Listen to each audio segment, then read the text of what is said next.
Bona vesprada a tots i a totes, benvinguts a una nova sessió d'intercanvis, Club de Cultura, aquesta iniciativa que promou l'Institut Valencià de Cultura, sí, al Museu de Castelló, i que aquesta vesprada comptem amb la presència de Juan Arnau, astrofísic, filòsof, expert en filosofia oriental, i que l'hem portat així una miqueta per a que ens parli de la importància de la cultura i d'altres coses, però des de la seva experiència i des de la seva visió més orientalista, més des de la filosofia budista, hinduista, etc. En primer lloc, Juan, muchas gracias por venir, por tu presencia y un placer. Gracias por venir. Sí. Me gustaría empezar la charla haciendo una especie de sentencia, más bien una afirmación, y es que Juan Arnau, creo yo, es un explorador, un viajero absoluto. ¿Es así? Sí, lo he intentado, sí. Lo he intentado. Lo vengo a decir porque, de jovencito, estuviste embarcado 2 años, me parece, y te recorriste gran parte del mundo, pero ese viaje ha continuado, ha seguido no solamente a nivel físico, sino a nivel espiritual y a nivel emocional y científico. Sí, yo me formé en Madrid, como dices, en astrofísica, pero luego yo siempre he querido ir a la India, no sé muy bien por qué, y pedí una beca. Entonces había una beca de la Agencia Española de Cooperación Internacional que mandaba gente a la India, mandaba poca gente española a la India y nos decían, lo importante es que os quedéis todo un año, no volváis antes. Era el mensaje, ¿no?, que decías, porque mucha gente va y vuelve enseguida. Y España recibía a estudiantes indios. O sea, íbamos 5 y venían 200. Esa era la cooperación. Y, a mitad de los estudios estuve efectivamente embarcado, luego hice varios viajes a África largos, atravesando el desierto hasta África Negra, y finalmente me fui a la India con esta beca. Estuve allí 1 año y luego al regresar a España no me ubicaba. Hay una cosa que se llama paranoia cultural, y es que cuando te metes mucho en una cultura, luego te cuesta volver a tu cultura y también es cierto que yo había perdido mucho peso, estaba muy delgado, pesaba 53 kilos, yo medía 1,80 entonces, un poco como ahora, y estaba muy delgado, pero no había hecho había hecho algún ayuno, pero no de la propia dieta india, es decir, yo no me di cuenta de lo delgado que estaba.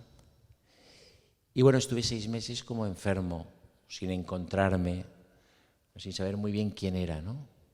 Y con la tentación que ocurre siempre en la India, por eso yo siempre digo que a la India no hay que irse muy joven, ¿no? O sea, ir con 21 es muy peligroso, con 20, yo creo que hay que ir con 28, 30. Pero siempre tienes la tentación de regresar, ¿no? Porque has estado allí has estado bien pisando un peso pluma, llegas aquí y este mundo te parece competitivo, cruel, descarnado. Entonces la primera tentación del viajero, del que ha pasado mucho tiempo en la India, es regresar, pero eso es un error porque no vas a estar huyendo de hecho la propia filosofía india lo que te enseña es ese amor a la tierra, y uno tiene que vivir donde ha nacido, puede conocer el mundo, pero al final siempre tienes que acabar regresando como Ulises a Ítaca, ¿no? Y estuve 6 meses y luego conseguí una beca que se llamaban MUTIS, que era una beca para hacer el doctorado en México. Pero yo era astrofísico, entonces la beca era para astronomía, era una beca en la UNAM, que es la Universidad Nacional Autónoma de México, que tenía un instituto de astronomía muy potente, muy bueno, muy prestigioso, porque allí había buenos observatorios. Y entonces me fui a México y llegué un poco antes de que empezara el programa de doctorado al que yo me iba a incorporar. Yo llegué en octubre y ese programa empezaba en enero. Y entonces me dediqué a viajar. Me fui a Chiapas, a Oaxaca, a Playa del Carmen, que es toda la zona de Yucatán, a Chichén Itzá, Mérida. Recorrí México, Yucatán. Me acuerdo que en Yucatán, en Veracruz, en Veracruz, me enteré de que me podía cambiar, que me habían aceptado. Porque yo en el Distrito Federal conocí a una persona que me dijo, hay un centro de estudios de Asia y África en el Colegio de México muy potente, donde hay una sección de sánscrito, ¿vale? Entonces, yo quería estudiar la filosofía india, y para estudiar la filosofía india hay que estudiar el sánscrito, que es la lengua en la que está escrita, ¿vale? Igual que para estudiar a Santo Tomás de Aquino o San Agustín hay que saber latín, pues aquí hay que saber sánscrito. O para estudiar a Hegel alemán. Es decir, la investigación uno tiene que acceder a la fuente directamente, sin mediadores. Y esta persona me dijo, hay un centro muy bueno de Asia y África en el sur de la ciudad, en una institución que se llama el Colegio de México, que luego fue donde estuvo José Gaos y Max Aub y todo el exilio español de la República. De hecho, ese Colegio de México antes se llamaba Casa de España, porque fueron a parar todos los intelectuales de la República con la guerra, ¿no? Y es un centro pequeño y muy prestigioso. Y entonces allí pues me entrevisté con el profesor, que luego sería mi profesor de sánscrito, Rasik Bihari Joshi, un poeta de la India, un brahman de 72 años entonces, un gran sabio, mucho reconocimiento en la India, y tuve la suerte de que yo era el único alumno. De hecho, me aceptaron porque no había alumnos. Y entonces venía este tipo de España que es astrofísico, que lleva melena y que quiere estudiar sánscrito. Entonces les pareció como muy pintoresco y me aceptaron. Era una institución donde había que tener unas notas muy buenas de todo lo que habías hecho antes de llegar ahí. Y muchos idiomas. Yo no tenía ni las notas buenas ni los idiomas, pero me aceptaron. Y entonces hice una cosa que yo siempre se lo digo a mis estudiantes y aprovecho y les lanzo una máxima filosófica de uno de mis maestros. Yo he tenido 5 maestros, luego diré quiénes son, pero uno de ellos, el último, me dijo en una frase que él repetía mucho, que decía, la libertad nunca te la van a dar, la libertad hay que tomársela. Hay que tomarse la libertad, ¿vale? De hecho, el mundo está pensado para que no tengas libertad. El mundo laboral, por supuesto, pero el mundo en general. Entonces, la libertad uno se la tiene que tomar. Y entonces yo me tomé la libertad de cambiarme de doctorado sin pedir permiso. Entonces, ¿qué hice? Si hubiera pedido permiso, por supuesto, no me lo hubieran dado, porque eso suponía trabajo para el funcionario de turno. Entonces, yo lo que hice fue cambiarme, hacer toda la documentación y mandarla a España. Y entonces estaba el certificado de admisión del nuevo centro, el certificado de rescisión, todos los papeles. Entonces el funcionario de turno llegó, vio los papeles y dijo, bueno, me cuesta más trabajo decirle que no, porque entonces habría que hacer otra vez los papeles, que decirle que sí. Y entonces así pude cambiar, que eso, me ha dicho Eric que lo quería preguntar, pues pude cambiar de la astrofísica a la filosofía sánscrita, que ha sido el ámbito de mis investigaciones durante los últimos... No lo digas, da igual. Bueno, pero antes, al principio comentabas, ¿no?, que siempre tuviste esa necesidad de viajar a la India, ¿no? Y tienes esa atracción, bueno, sentiste esa atracción hacia la filosofía hinduista, hacia la filosofía sánscrita, pero ¿has llegado a encontrar un porqué de esa necesidad a lo largo del tiempo, con el paso del tiempo? No lo sé. Es cierto, hay 2 hechos que yo conté en un artículo hace poco en El País a propósito de Tagore, que están vinculados con Tagore. Tagore, como sabéis, es un poeta bengalí, probablemente el poeta más importante de Bengala de la historia. Escribía en bengalí, pero era un hombre perteneciente a una familia casi noble de bengalas y su padre tenía fincas y tenía... Era un poco es el Tolstoy de la India, ¿no? Tagore. Además era un tío grande y guapo y tuvo muchos hijos y una gran barba. Era un Tolstoy, al estilo hindú. Y entonces es cierto que mi padre, cuando fui a conocer a mi padre por primera vez, que se plantó en su casa, se tomó la libertad y sin que le invitaran se plantó en su casa con las obras completas de Tagore. Un volumen que yo ahora tengo, que publicó, no sé si Austral, un volumen de tapa dura, de estos que hacían forrados de piel de antes, de papel Biblia, que eran las obras completas de Tagore. Ese es un poco el origen, ¿no?, de la mi vida, ¿no? Porque es el comienzo, ¿no? Es ese encuentro entre mis padres.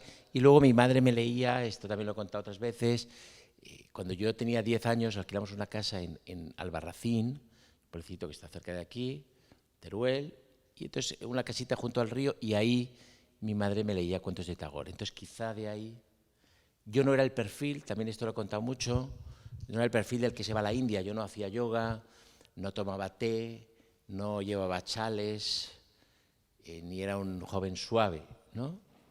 Me gustaba el fútbol, bebía whisky, salía, o sea, no era el perfil del que se va a la India. Pero tenía muy claro que quería ir a la India. De hecho, cuando llegué a la India, una cosa muy típica cuando viajas a la India y vas a estar mucho tiempo, te empiezas a relacionar con gente que está ahí y está estudiando el sitar, está estudiando un instrumento musical o está estudiando astronomía o lo que sea. Y la gente se indianiza y se pone ropas indias enseguida y tal. Y no, yo tenía muy claro que yo era occidental y tenía que estar ahí como occidental. O sea, no me disfrazaba tampoco de indio, ¿vale? Pero sí que tenía muy claro que quería ir. Y estaba relacionado un poco con la astrofísica. Porque yo tenía una relación particular y casi contemplativa con las estrellas desde niño. Es decir, me interesaban mucho las estrellas, me gustaba mucho ver las estrellas. Veraneábamos en un pueblecito de Teruel, no Albarracín, otro que se llama Rubilos de Mora. Mi padre hizo ahí una casa y yo veía mucho las estrellas. Y entonces, como yo me quería ir a Madrid a estudiar, y astrofísica no se podía estudiar en Valencia, pues yo dije, yo estudio astrofísica, porque me gustan las estrellas. Entonces voy a ver qué me dicen, cuál es la visión del universo de la astrofísica. ¿Qué narrativa? Esto es muy importante entenderlo, esto forma parte de mi filosofía, de la ciencia astrofísica y las ciencias particulares en general, cada una da una narración de lo que es el universo, ¿vale? No hay ciencias verdaderas y ciencias falsas, ni ciencias más exactas o que tocan más realidad que otras, sino que cada una construye su mundo. Y la astrofísica tiene una versión de lo que es el universo. Y bueno, a mí esa versión no me convenció, y entonces yo dije, voy a ir a la India a ver qué versión tienen del universo. Y ese fue un poco el impulso inicial. Que efectivamente planea prácticamente por toda tu obra ensayística, ¿no? Y también tu obra de ficción, esa presencia, ¿no? También entre la ciencia y luego el pensamiento hindú. Hay varios filósofos que yo creo que han marcado bastante tu manera, ¿no? Que es Spinoza, Leibniz, Berkeley. Y luego aparte, pues obviamente, todo el saber de la filosofía hinduista. Y me interesaría saber un poco cómo combinar, o cómo, no combinar, sino lo que estabas comentando ahora, ¿no? Son maneras de intentar entender también el mundo, pero cómo hacer esa combinación ciencia, filosofía, y hacerlo de una manera más o menos accesible, porque bueno, en tu libro Manual de Filosofía Portátil, digamos que acercas mucho tu pensamiento filosófico y de una forma bastante divulgativa, bastante cercana, que yo creo que también es uno de tus objetivos. ¿Cómo conciliar esos dos? Sí. Bueno, hoy vivimos en un mundo en el que hay una guerra encubierta, bueno, yo creo que cada vez menos encubierta entre las ciencias y las humanidades. Cuando digo guerra, me refiero a que las humanidades están sojuzgadas y están bajo la bota de las ciencias duras, ¿no? Digamos. Esto es una realidad, ¿vale? De hecho, vamos hacia un mundo hipertecnologizado, vamos a un mundo donde las humanidades, bueno, pues es una especie de divertimento que los países ricos pues pueden tener, y tú puedes estudiar literatura, pero aquello es como una especie de cosa poco trascendente, ¿no? Yo he escrito un libro que se llama La fuga de Dios y el subtítulo es Las ciencias y otras narraciones, porque lo que yo quería poner sobre la mesa es que la ciencia no existe como ciencia, eso es un mito moderno, sino que hay muchas ciencias muy diferentes, cada una construye su objeto y desarrolla unos métodos.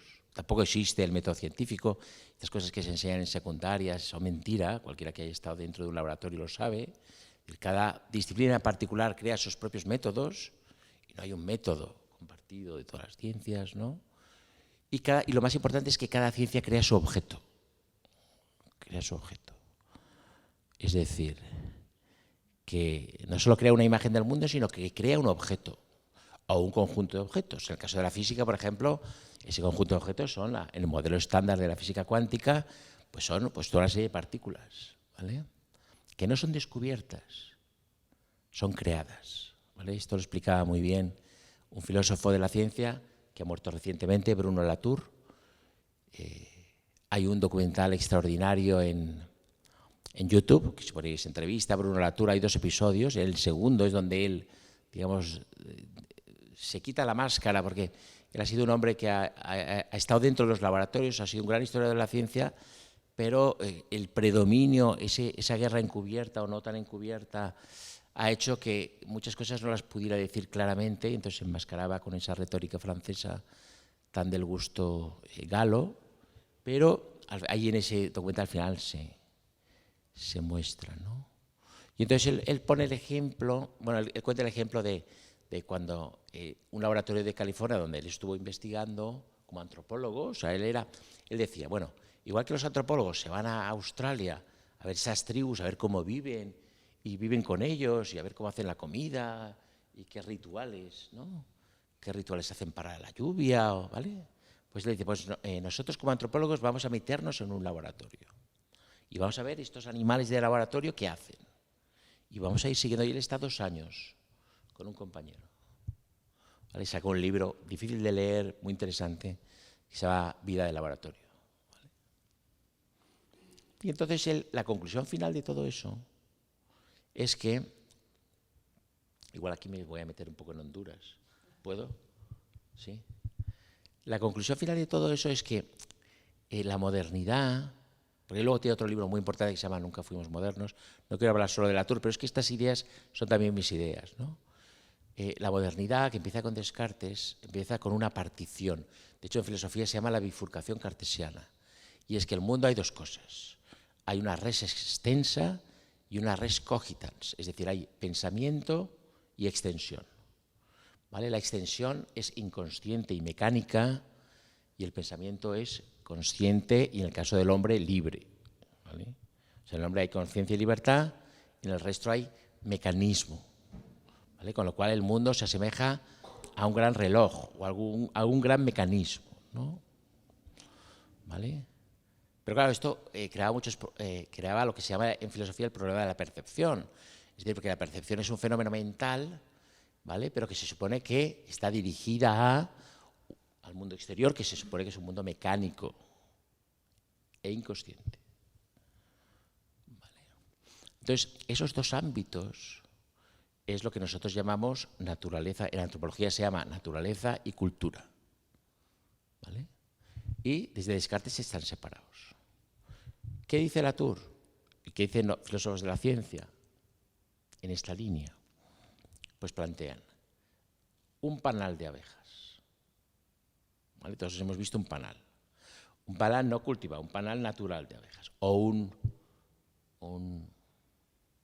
una termitera, ¿no? Estas montañas que hacen las casas sus termitas. O un hormiguero. ¿Es naturaleza o es cultura? ¿Vale?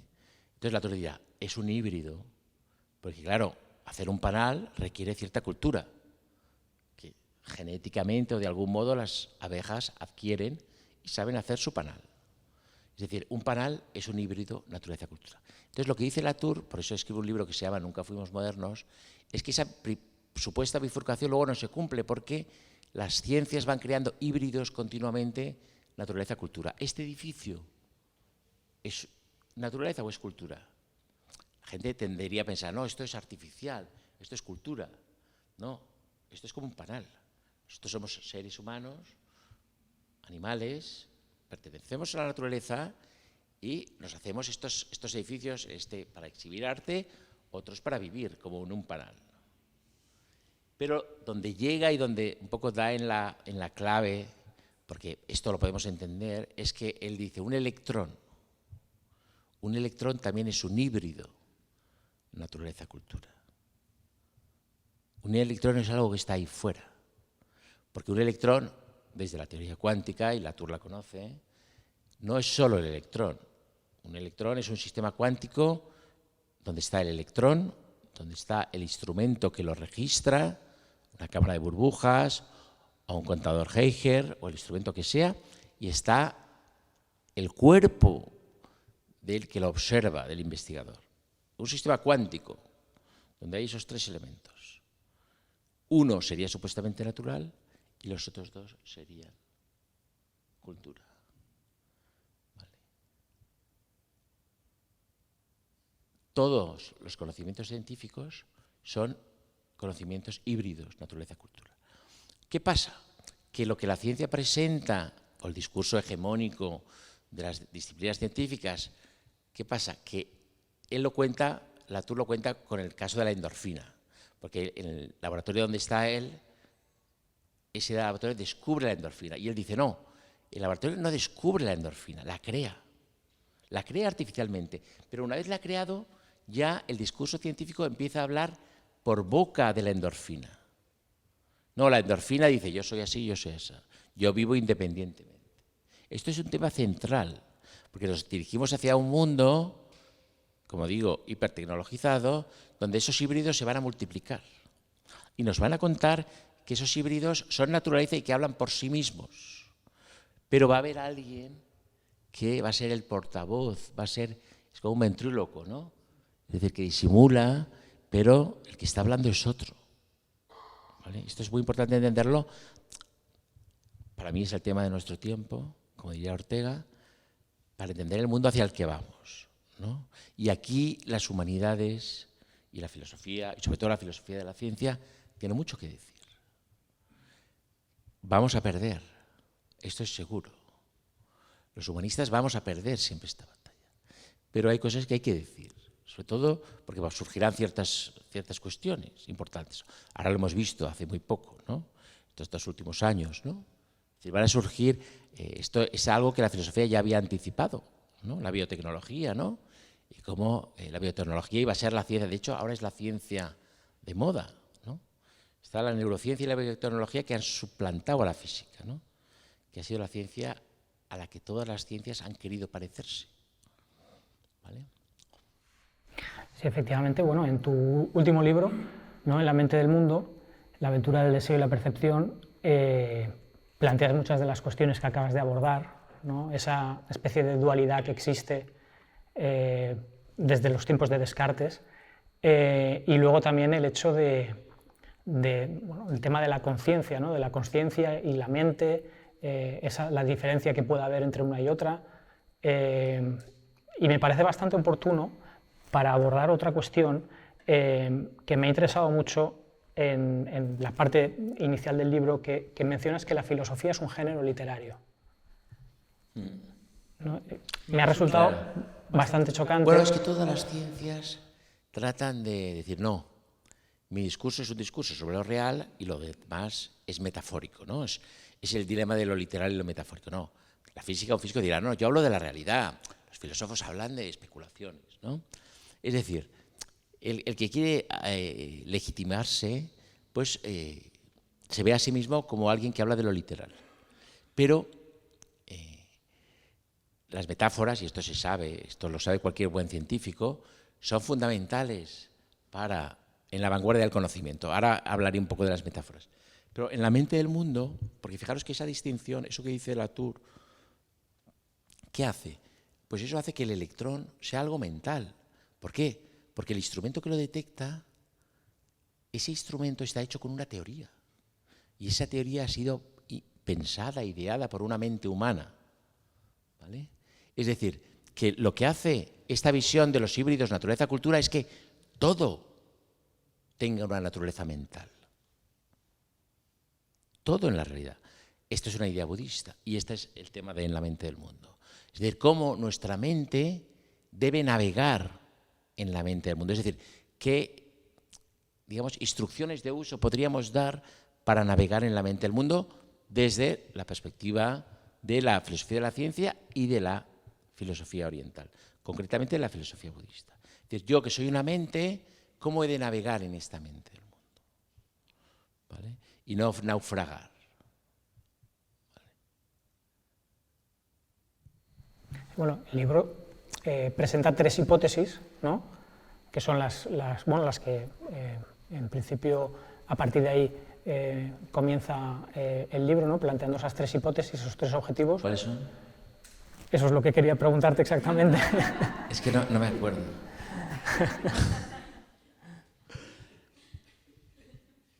Hace poco ha salido, yo he puesto un tuit, ha salido un libro que se reseñó en El País, creo que en inglés es Why We Are So Weird, que aquí se llama ¿Por qué somos tan peculiares? Bueno, el caso es que es un libro que ha reseñado un tipo, que es el director del equipo de, no voy a decir su nombre, no hace falta, pero es el tipo del equipo de ciencia del País, y entonces están empezando a ver, y tiene que ver con esto, que la mente puede cambiar el cerebro. ¿Vale? ¿Qué quiere decir esto? Que la mente, que nuestra cultura mental, lo que nosotros hacemos con nuestra mente puede cambiar nuestro cerebro. Esto, dicho así, es decir, puede resultar aceptable, ¿no? No lo sería en el paradigma en el que se mueve la ciencia y la neurociencia moderna, el paradigma dominante, la ciencia, digamos, oficial. Pero esta idea es una idea muy india, ¿no? Es decir, tú si te sientas a meditar o tú si te das largos paseos y contemplas los árboles y haces meditación soleada, tú puedes transformar tu propio cerebro. Pero claro, nosotros vivimos en el paradigma según el cual la mente es un producto del cerebro.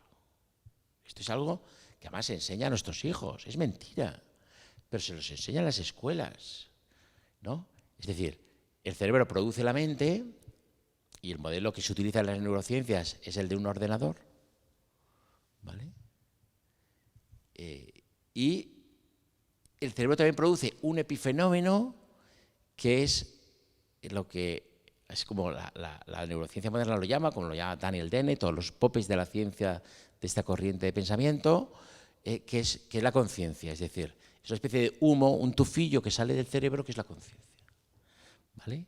Es decir, desde la visión oficial, moderna, actual, contemporánea, el universo empieza con un Big Bang, empieza siendo radiación, aparece luego el hidrógeno, aparecen luego elementos, el helio, se hacen grumos en la sopa cósmica, se hacen las estrellas, en las estrellas se cocina el carbono que va a ser la base, el carbono nunca va solo, siempre está con formando moléculas, pero va a ser la base de la materia orgánica que supuestamente da lugar a la vida, ¿no? Es el relato, y luego ahí, cuando empieza la vida, entra Darwin y entra la evolución de las especies, las pequeñas variaciones fortuitas, dos elementos fundamentales, y la competencia, ¿no? La supervivencia, el más fuerte, etc. Ese es el relato oficial. Y al final aparece el hombre. Y el hombre tiene un cerebro. Y el cerebro es lo más complicado que conocemos. Esto es algo que hemos podido constatar. Es decir, de todas las cosas que hay en el universo, la más complicada que conocemos es el cerebro. Esto es un hecho. ¿Vale? Y ese cerebro, que tiene ese largo viaje, que es un viaje mecánico y material, fijaros que estamos en la res extensa de Descartes, mecánico y material, no hay mente, la mente es otra cosa, ¿vale? Aunque es una narración articulada y creada por mentes literarias y humanas que hablan un lenguaje, ¿vale? Al final de ese cerebro emana un epifenómeno, se dice técnicamente, pero se podría decir popularmente un tufillo, que es la conciencia. Y la conciencia yo la llamo, en esta visión, es un invitado tardío, inesperado e incluso desagradable en la fiesta de evolución, porque la conciencia no se puede explicar con ese modelo mecánico. Es lo que se llama the hard problem of consciousness, que es un problema de la filosofía de la mente que tiene ya, pues, bueno, tiene toda la historia de la filosofía, pero, digamos, como problema con un nombre y con una etiqueta específica tiene unos 70 años. Problema difícil de la conciencia. Es decir, ¿cómo se produce la conciencia? ¿Cómo soy consciente de las cosas? Podría no serlo. Podría ser meramente una máquina. ¿Vale? Cuando, del mundo al que yo vengo, filosófico, que es el mundo budista y el mundo hinduista, la conciencia es el trasfondo del universo. No es un invitado tardío, no está siempre presente, está aquí y ahora. ¿Vale? Nosotros con nuestra mente podemos participar de la conciencia. Si yo soy consciente de ahora, si ahora me hago consciente de una persona amada, si yo pienso ahora en mi padre, estoy participando de la conciencia y mi mente puede crear la imagen de mi padre. Y soy consciente porque participo de la conciencia. La conciencia está en todo. Esto es la base de la filosofía india, tanto del hinduismo, de las Upanishads, como de la Bhagavad Gita o como de los textos budistas. ¿Vale? Por un lado, la conciencia no como algo tardío, como alguien que aparece de forma tardía en la evolución cósmica, sino como algo fundamental. ¿Vale? Y por otro lado, la conciencia como algo diferente de la mente. ¿Vale? La mente no es la conciencia. Esto es una idea budista muy importante. La mente es ruido, son palabras. ¿Vale? Toda la filosofía india está destinada a crear una mente diáfana, es decir, una mente donde no haya ruido, para que la luz de la conciencia la pueda atravesar. Pero la mente tampoco es el cerebro, porque el cerebro no produce la mente. Entonces ahora están viendo en neurociencias, y este libro es muy significativo porque es un libro como importante en los Estados Unidos y está empezando a verse, y los médicos están empezando a dar cuenta de que si la mente puede cambiar el cerebro, es decir, si lo que yo hago con mi propia mente, mi percepción, mi forma de ver el mundo puede cambiar mi cerebro, el cerebro no puede producir la mente, porque el cerebro es un efecto de esa cultura mental, no es la causa. ¿Vale? Entonces, el planteamiento de este libro es que el fundamento de la realidad no son los átomos son otros híbridos naturaleza-cultura, hechos por mentes humanas, con instrumentos y con una eficacia indiscutible, nadie discute. ¿Vale? Nadie discute la bomba se hace, estalla y estalla como tiene que estallar. Nadie discute esa realidad, pero es una realidad física. El planteamiento de este libro es que el fundamento de la realidad es la percepción y el deseo. ¿La percepción qué es? La conciencia, el que mira, y el deseo ¿qué es? La mente. Nuestras mentes son mentes deseantes. La mente está siempre conspirando, planificando. Mañana tengo que comprar tal. Ahora me quedan huevos en la nevera. Eso es la mente. ¿Vale? La mente está siempre con su ruido. ¿Vale? La mente es un ruido. En la India se considera que la mente es peligrosa. Se considera primero que no somos nuestra mente. De hecho, esa es la razón por la cual tu mente te puede matar. Esto es lo que le pasa al esquizofrénico. El esquizofrénico se tira del balcón porque quiere callar su mente y espera que muriendo la mente se calle. Nosotros somos la mente, somos el cuerpo, somos muchas cosas, somos el corazón, no solo en un sentido físico, ¿no?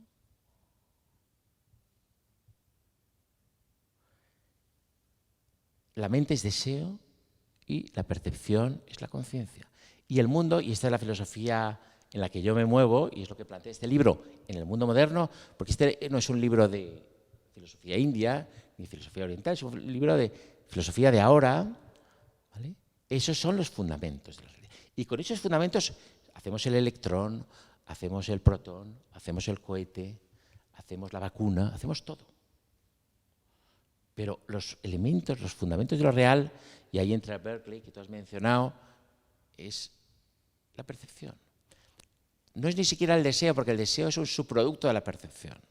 Aunque en el modelo filosófico con el que yo me muevo, que es un modelo indio, están equilibrados, ¿no? Naturaleza y conciencia. Los dos son reales. No es un mundo idealista, ¿no? La naturaleza es real, pero la conciencia siempre está presente. ¿Vale? En la India, como decía, la mente es un elefante salvaje y se le puede domar. ¿Y cómo se doma ese elefante salvaje que es nuestra propia mente? De hecho, hay mentes devastadas. Y no hay nada más dramático. Yo me di cuenta cuando volví de la India que una mente devastada. Lo que tenemos que cuidar es nuestra mente. Lo que más nos puede hacer sufrir siempre es nuestra mente. Ninguna herida, ningún corte, ninguna lesión, ningún cáncer. No, es la mente. La que realmente te puede hundir es la mente. Y la mente es un elefante salvaje. ¿Y cómo se doma? En la India lo tiene muy claro. Con la palabra, que es el mantra, que es la oración, que es la poesía, y con la respiración, que es lo que ellos llaman pranayana, que es el yoga. con la respiración. Y de hecho, cuando tú tienes un accidente de tráfico, lo primero que te dicen es respire, respire. Si tu mente, ¿no? Parece ser que los bebés, cuando tienen un accidente, no se hacen daño porque no se estresan, ¿no? El cuerpo humano, consciente, adulto, se pone tenso cuando va a chocar, sabe que va a chocar, y como el bebé como está, entonces navega en ese crash. Y entonces no se lesionan, salen indemnes, sacas al bebé y el bebé no se ha hecho nada. La mente de nuevo, ¿no?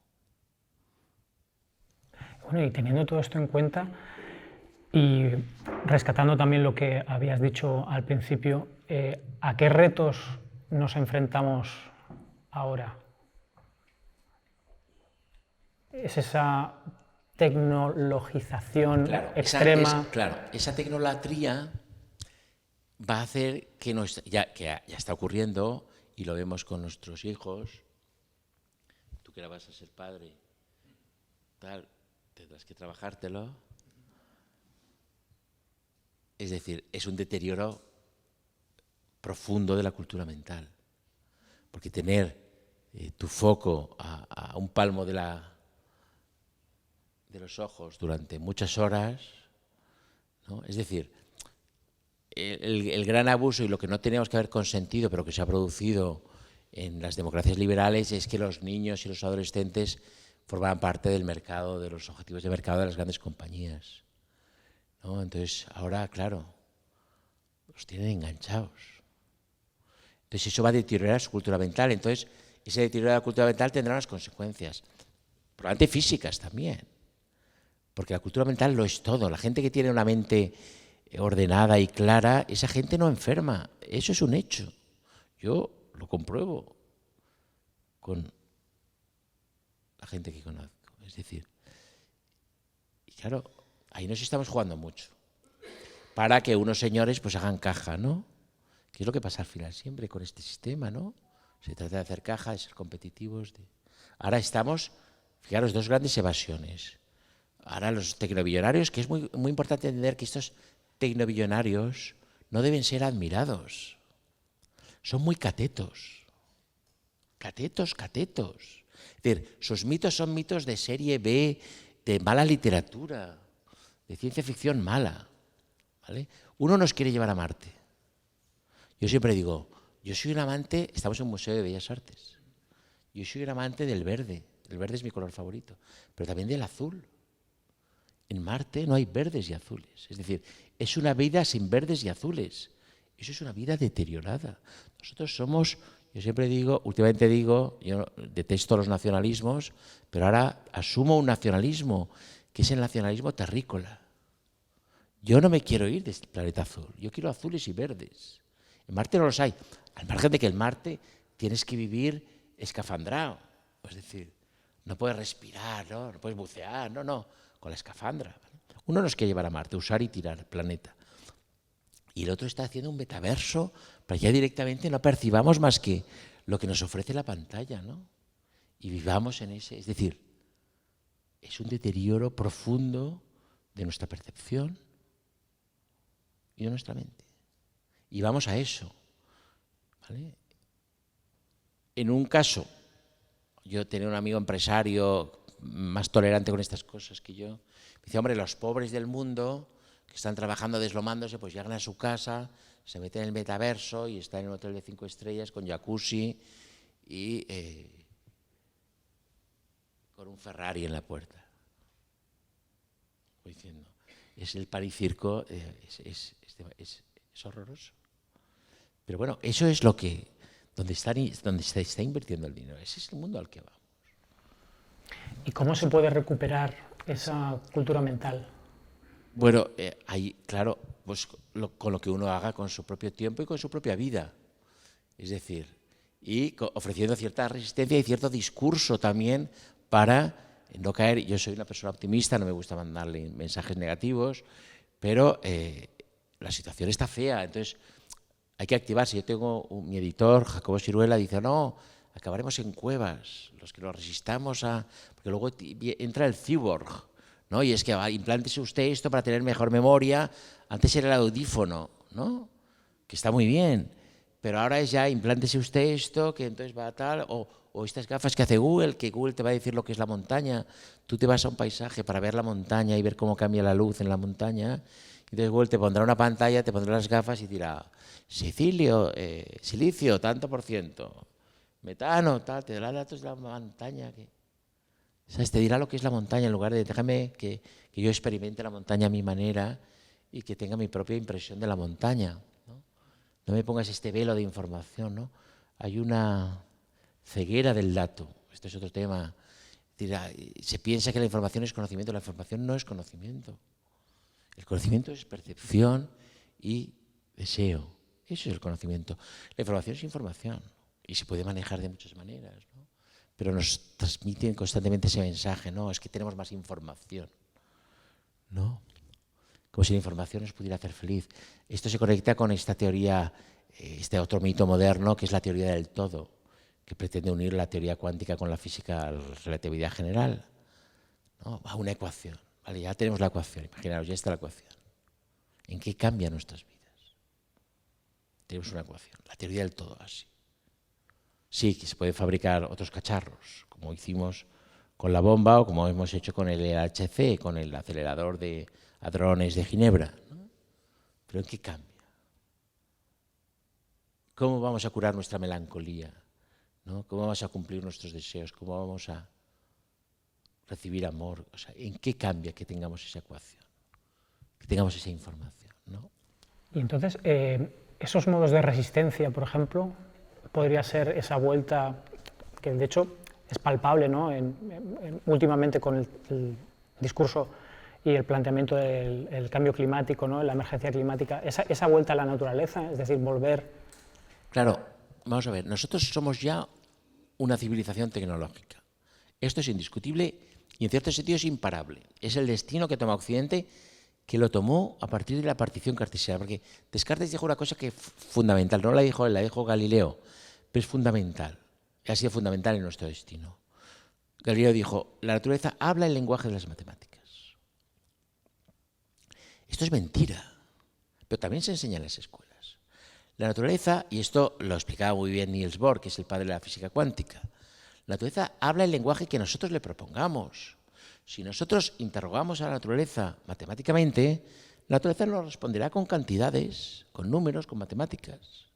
Si nosotros interrogamos a la naturaleza poéticamente, la naturaleza responderá poéticamente. Si la interrogamos pictóricamente, como la interrogaba Cézanne o Van Gogh, nos responderá con tonalidades. La naturaleza tiene esa cortesía con nosotros. Habla el lenguaje que nos propongamos, porque en realidad no habla ningún lenguaje y los habla todos. ¿Vale? La matemática es una ciencia abstracta y yo siempre digo incolora. Esto es una frase de Ortega. Ortega decía, el color es irracional. La vida no es matemática. Esta es la falacia del racionalismo. Nosotros, el racionalismo es esa doctrina, que tiene mucho que ver con Descartes, que equipara entendimiento y razón. El entendimiento es algo mucho más amplio que la razón. Nosotros podemos entender la ecuación de ondas de Schrödinger, pero también podemos entender nuestras propias contradicciones, o las contradicciones de los seres a los que amamos, o la contradicción del mundo en que vivimos. La vida, como diría Unamuno, es esencialmente contradicción. Deseo esto, pero tengo que hacer esto. Ah, pero tengo hijos. Ah, pero tengo tal. Ay, tengo que pagar esto. Esa tensión es la vida. La vida no es matemática. Ningunas matemáticas pueden resolver una vida. Y si hablamos de Madame Bovary, o de Don Quijote, o de Gregor Samsa, vemos claramente esos personajes literarios que ninguna matemática podría resolver sus problemas. Mucho menos los nuestros. La vida no es matemática, pero nos hacen creer que lo es. Y entonces el médico, el materialista médico, te ve tu cuerpo y dice, mira, te voy a enseñar tus matemáticas. Linfocitos, 8.400. Y creen que eso es la vida. Pero estamos en ese mito. Esto es imparable. Hay otras culturas que no entraron en ese mito, en el mito de la matematización de la realidad. Yo lo llamo matematización de la realidad. Dijeron, no, lo real es deseo, es percepción. Son algunos mitos indios, la cultura de la India, los indígenas. ¿Qué pasa?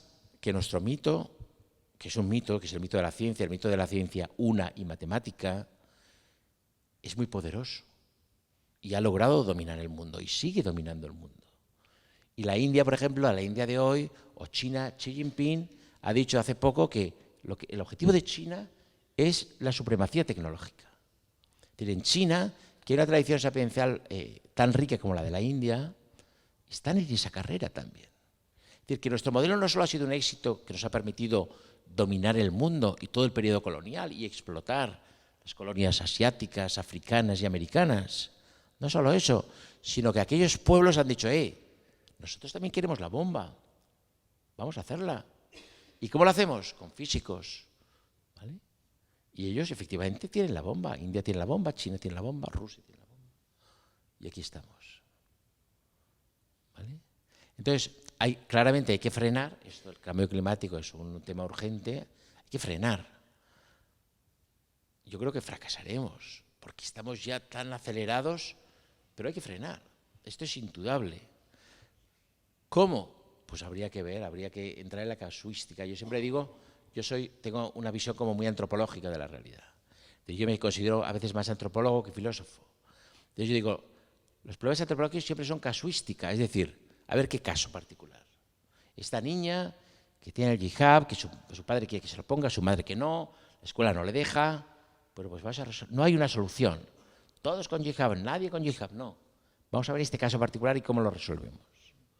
No, pues aquí, si yo alguna vez estuviera en algún consejo asesor de alguien con capacidad de transformar la realidad o capacidad política, etcétera, diría, bueno, vamos paso a paso, vamos a ver qué problemas podemos enfrentar y qué soluciones podemos ofrecer. No hay una receta, no hay una receta, ¿no? Pues el coche eléctrico ahora vemos que las baterías del litio, hacerlas contamina muchísimo. Entonces todo ese mito de la electricidad, energía verde, pues no, el litio es... Más todo el litio lo hacen los chinos. Ahora hemos pasado de depender de los árabes con el petróleo a depender de los chinos, porque se llaman celdas del litio, todas las produce China. Y parece ser que la producción crea unos problemas ecológicos tremendos. Y almacenamiento, y luego cuando hay que desecharlas, etcétera. Nadie dice, oye, ¿por qué no prescindimos del coche? ¿Por qué no hacemos...? Nosotros en Valencia tenemos Valenbici, he visto que aquí también hay unas bicis verdes públicas, pues que hagan esto mismo con los coches. Yo lo veo una solución muy buena.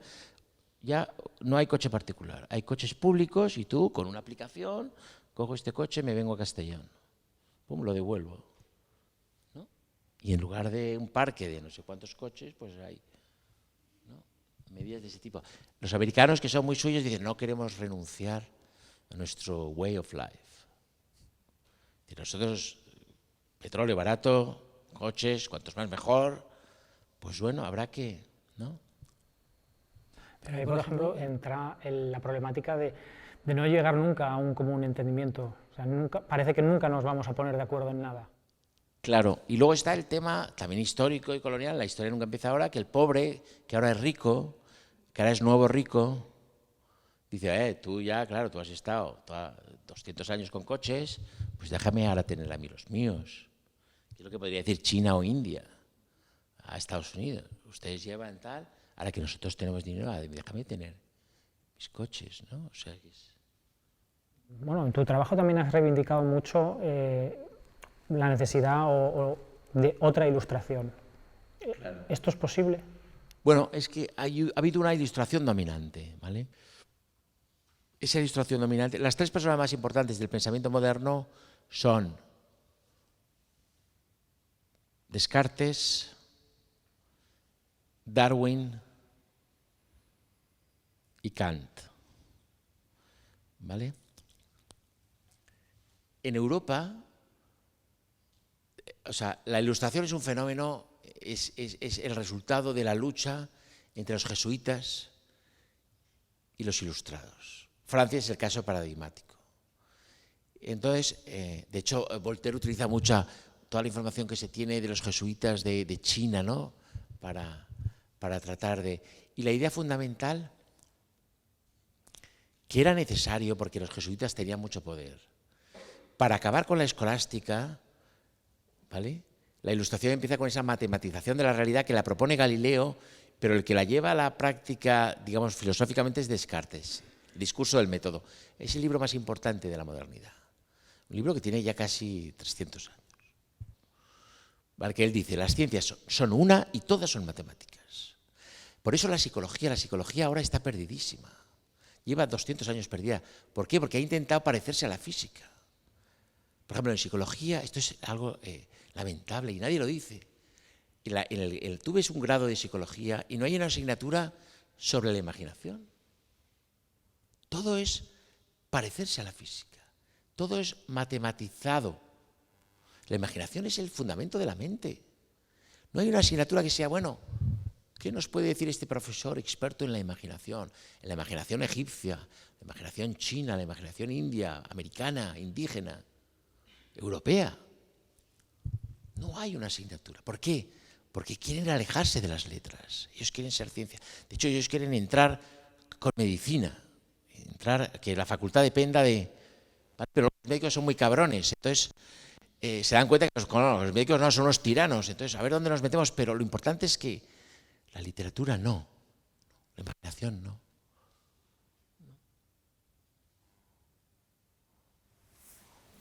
Una cuestión muy curiosa, usted te ha dicho que ha tenido 5 maestros en su vida. ¿Podría decir sí. cuáles son y qué le enseñaron? Claro. Bueno, mi primer maestro fue mi padre, que vive todavía y que sigue siéndolo. Tiene 82 años. Ese fue el primero. Mi segundo maestro fue Óscar Pujol. Yo cuando me fui a la India, yo entonces trabajaba de guionista. Y hacía pequeños guiones, y hacíamos pequeños cortometrajes, y nos iba bien. El mundo del cine de un joven que hace cortometrajes con un amigo, iba a festivales, ganamos algún premio, nos iba bien. Pero yo me di cuenta que el cine era un trabajo que primero dependías de mucha gente y hacía falta mucho dinero. Y había que conseguir dinero y pedir dinero, y a mí eso no me gustaba. Entonces ahí cuando empecé a dejar el cine. Entonces en Benarés conocí, porque yo fui a la India con un proyecto para hacer un estudio del cine de Calcuta, de lo que se llama movies, el cine de autor, que diríamos nosotros. No Bollywood, que entonces ya existía, pero no era tan famoso, pero yo iba a hacer un estudio del cine de Calcuta. Esa era mi justificación. Yo en realidad lo que quería era irme a la India, pero había que presentar un proyecto, entonces yo, como trabajaba en cine, dije, pues bueno, Satyajit Ray, todos los grandes realizadores, Shankar, todos los grandes realizadores bengalíes, ¿no? Pero cuando llego me pasó un poco como en México, cuando llego a la India, conozco a Óscar Pujol. Óscar Pujol, que ahora es el director del Instituto Cervantes de Nueva Delhi, es mi segundo maestro. Es un tipo que cuando yo llego allí lleva 16 años trabajando en un diccionario de sánscrito, financiado por las Islas Baleares, pero microfinanciado porque le pagan muy poco. Tiene ahí a la mujer y a su hijo, Bashan, y vive en un apartamento pequeñito en la universidad en Benarés.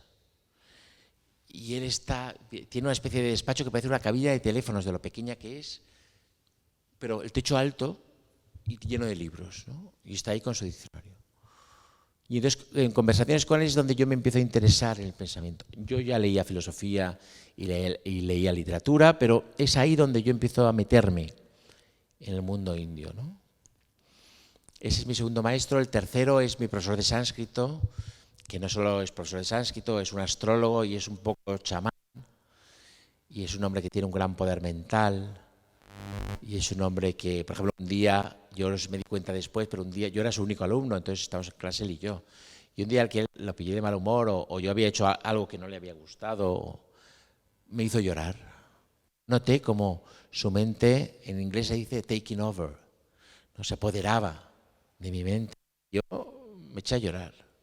Según a esto. Pero yo me di cuenta que él estaba haciendo un experimento mental conmigo, ¿no? Luego mi siguiente maestro es Luis Gómez, que es un profesor de la Universidad de Michigan, que es el que me dirigió la tesis doctoral.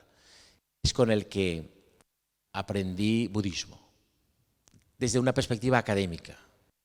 Era un gran sabio del budismo a nivel mundial, un reconocimiento enorme. Yo lo conocí en México, él estaba dando una conferencia y tenía mucho sentido del humor. Era puertorriqueño, hablaba español, para mí era muy importante, pues yo iba a escribir en español. De hecho, mi tesis, que se llama La palabra frente al vacío, se publicó en México hace casi 18 años, hice con él. O sea, mi primer libro él lo supervisó, digamos. Y mi último maestro es Agustín Andreu, que es un ex sacerdote que habla de la otra ilustración, es un leibniziano. Porque esa ilustración dominante que surge de la guerra de los jesuitas con los ilustrados se apoya mucho en Newton. Se me ha olvidado decir Newton. Los más importantes de la modernidad son Newton, Darwin y Kant. Pero Descartes también, esos 4. Entonces, Andreu dice, no, hay otra ilustración, es decir, hay un pensamiento en Leibniz, en Berkeley, en William James, en Whitehead, que entiende que el mundo, en Ortega, que el mundo, nosotros podemos racionalizarlo y está muy bien. Y eso nos dará unos frutos, pero que el fondo de la realidad no es racional. Porque si el fondo de la realidad fuera racional, no habría cualidades, no habría colores, no habría contradicciones, no habría deseos frustrados, no habría neuras, no habría toda la complejidad que tiene la mente, ¿no? El principio de contradicción, yo siempre digo que la racionalidad se basa en 2 principios, identidad y contradicción. La vida es contradictoria, la vida es deforme, la vida avanza a un lado, si no puede seguir avanzando, se desvía y la vida puede ser deforme. De hecho, yo en mi colegio teníamos un compañero que era un monstruito de aspecto, era Sergio, todo el mundo le queríamos mucho, le proyectábamos mucho cariño en él, pero te podías asustar y estaba vivo. Es decir, la vida no es matemática, ¿no? Y luego el principio de identidad, que es A igual a A, que es la base de la lógica simbólica, pues en la vida no hay nada que sea idéntico a sí mismo. No hay nada, pensar que hay que sea idéntico a sí mismo. Eric. No, porque Eric vive en el tiempo. Eric se está transformando, es un proceso en transformación. El Eric que empezó esta charla no es mismo que el Eric que la va a terminar. Es decir, todo está en el tiempo y todo se va transformando. Entonces, A igual a A puede ocurrir en el cielo platónico. ¿Vale? Pero fijaros que es el fundamento, no solo de las matemáticas, sino de la lógica simbólica. Entonces, insisto, podemos matematizar, nos va a dar resultados, y de hecho los ha dado, y este edificio no se podría haber hecho sin matemáticas. Con la física de Newton, que es una física mecanicista, nosotros eso lo estudiamos en la facultad, puedes enviar un cohete a la Luna, no más. Más allá de la Luna ya no sirve, hay que utilizar la relatividad. Pero hasta la Luna llega. Por eso yo siempre digo que la geometría de Euclides, que es la geometría con la que se ha hecho este edificio, es provinciana, porque funciona en la distancia corta. Si te vas muy lejos ya no funciona. Ya tiene que ser una geometría curva, que es la geometría no euclidia, que es la geometría de la relatividad general, ¿no? Bueno, he encontrado las 3 hipótesis. La primera es la distinción entre espíritu y alma. Vale. Eso que es un poco la distinción entre conciencia y mente, que hemos dicho aquí, espíritu y alma. El alma es individual y está, los budistas dirían, el alma está en samsara, el espíritu no, pero el alma sí, el alma está aquí en el mismo lío que estamos nosotros, que están las cosas, que están los árboles. ¿Vale? Luego la segunda hipótesis de trabajo es que la materia del mundo son la percepción y el deseo. Exacto, que es el subtítulo de la... Que se basa en los principios de complementariedad y correspondencia formulados por Niels Bohr, la tercera hipótesis. Exacto, es lo que yo llamo la filosofía cuántica, que es básicamente esto que hemos dicho de que si nosotros preguntamos a la naturaleza matemáticamente nos da una respuesta y nos da un modelo de naturaleza. Le preguntamos artísticamente y nos da, literariamente y nos da otro. Todos esos son verdades, Bohr diría, todos esos son verdades complementarias, no excluyentes. Son complementarias. Ninguna versión, ninguna narración, pues yo hablo de las ciencias y otras narraciones, ninguna narración, la narración química, la narración biológica, la narración psicológica conductista, la narración filosófica lingüística, ninguna narración dará cuenta de la realidad. Esa es la grandeza de la realidad. Pero el conocimiento consiste precisamente en ir trazando esas espirales de conocimiento que nos crean la sensación de que nos acercamos a lo real. ¿Vale? Ese es el principio de complementariedad. Bueno, pues con esta última aportación cerramos, si te parece, Juan. Moltes gràcies a tots per vindre. Si no n'hi ha més preguntes, doncs ens veiem el 20 de desembre en Javier Sáez Castán, il·lustrador Premi Nacional, i no res, moltes gràcies a tots per vindre.